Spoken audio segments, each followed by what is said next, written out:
To be like Jesus, many lessons to be learned from nature. Let them praise the name of the Lord, for he commanded and they were created. He had also established them forever and ever. He had made a decree which shall not pass. Psalms 148, 5 and 6. How beautiful the psalmist's description of God's care for the creatures of the woods. The high hills are a refuge for the wild goats, and the rocks for the cunies. Psalms 104, verse 18. He sent the springs to run among the hills, where birds have their habitation and sing among the breaches. Psalms 104 and verse 12. All the creatures of the woods and hills are a part of his great household. He opened his hand and satisfied the desire of every living thing. Psalms 145 and verse 16. The eagle of the Alps is sometimes beaten down by the tempest onto the narrow defiles of the mountains.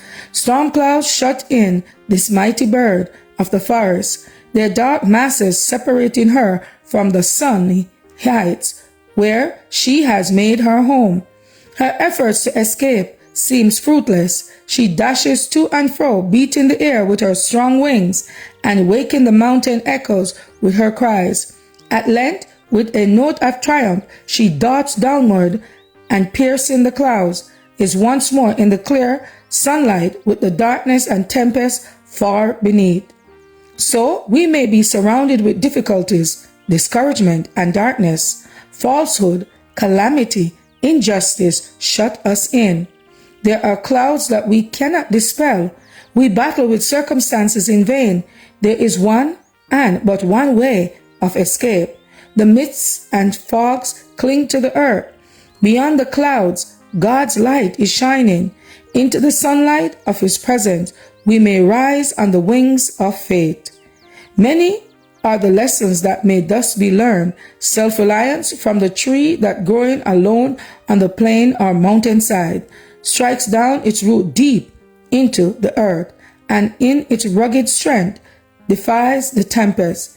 The power of early influence from the garland sharpless trunk, bent as a stapling, to which no earthly power can afterward restore its lost symmetry.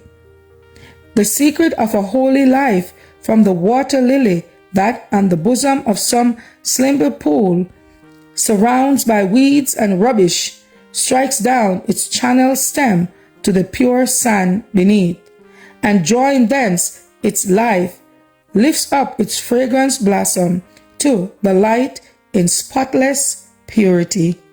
To be like Jesus, August 17th. As for me and my house, we will serve the Lord. Thank you all for listening, and please join us once again tomorrow for your daily devotional reading. God bless.